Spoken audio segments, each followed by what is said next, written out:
The train arrived without a sound.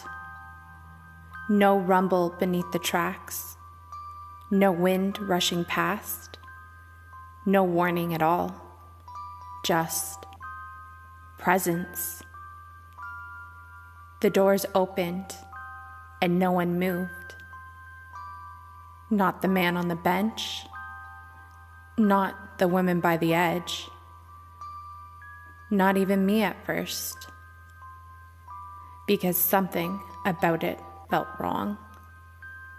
Not dangerous. Not urgent. Just certain. As if the train had always been there. Waiting. Welcome to Ethereal Echoes. Tonight's story begins in silence. The kind that doesn't feel empty, but waiting. A forgotten station. A train that arrives without sound. And passengers who never seem to leave. No announcements, no movement, and something in the stillness that begins to notice you.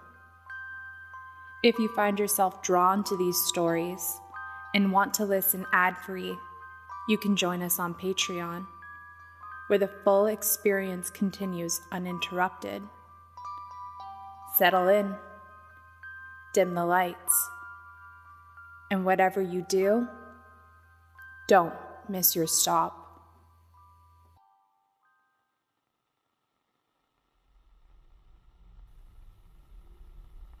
The station wore neglect like a tattered shawl. Flaking paint, dusty corners, and the flickering fluorescence that cast everything in an anemic half-light. The air was cold and motionless, as though warmth itself had been barred entry. No ads or notices remained on the walls, only ghostly outlines of long-gone posters, and an empty ticket booth held one lone coffee stain on its counter. A distant insect clicked inside a light fixture. Otherwise, there was only the hum of bulbs and the sluggish sweep of my watch's hand. Two others waited with me. A man slumped on a bench, clad in gray, blinking at intervals that seemed rehearsed, and a woman standing unnervingly still near the platform's edge. The display board was blank. I couldn't recall where I was headed. Then, without warning, no rumble, no wind, the train appeared from the tunnel. Its headlights pale as moonlight. It glided in, doors opening soundlessly. Neither fellow passenger moved. Inside, the carriage was spotless and softly lit. Seats of smooth, odorless fabric cradled me in a shallow curve, as if designed for observation. Through the window, the platform blurred, the motion so silent it felt like an eraser. No conductor checked tickets. No voice announced stops. Outside lay not city or countryside, but a featureless void punctuated by rectangular flickers of light. Time stretched or stalled. There was no way to tell. The lone passenger ahead remained motionless. Then I understood. There would be no stop for me. The journey wasn't bound by schedules. The train had been waiting all along. The train's interior was dusky, its uniform glow erasing shadows as if we were specimens in an aquarium. I counted 4 other passengers, one alone in row 3, one in 5, one in 8, one in 12. each at the end of a bench, staring ahead or down at their feet. No phones, no pages turning, only the low, pulsing thrum of motion melding with my own heartbeat.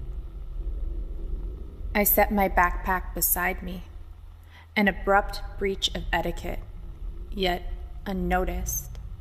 My leg twitched from old nerves. I expected the itch to surf up, an urge to text, check the schedule, or pace the aisle, but nothing came. Instead, a slow, relentless calm settled, as if the air itself carried a sedative. 2 rows ahead sat a man in a crisply pressed pinstripe suit, hands folded with surgical precision, eyes unblinking above the seat back. Across the aisle, an elderly woman perched on her bench, spine rigid, breathing shallowly through her nose until utterly still. In row 8, a hooded-clad young man remained so motionless, I wondered if he breathed at all, until I saw his throat work in a tiny, regular swallow. In row 12, a woman lingered half hidden behind her headrest, utterly motionless.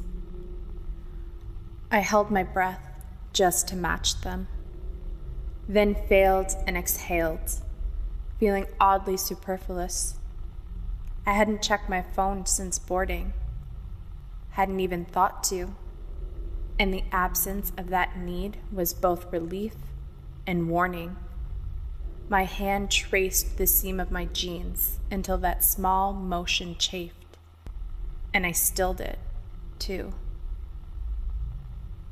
There's a calm born not of peace, but of removing every other option.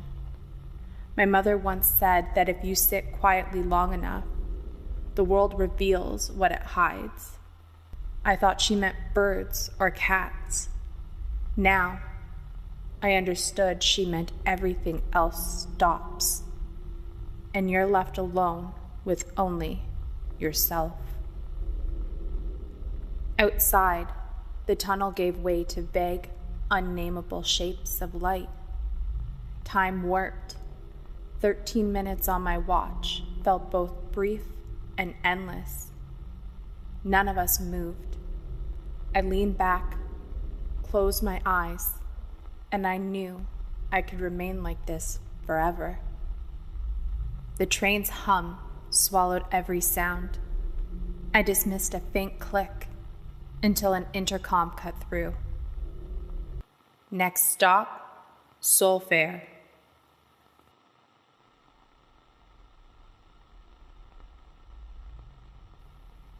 And somewhere along the line, the train still moves, waiting, unseen. But for now, the carriage is quiet.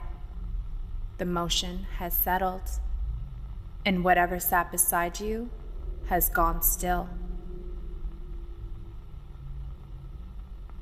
And if you felt it, if something in the story stayed with you, the full journey continues on Patreon, where you can listen to the complete story uninterrupted.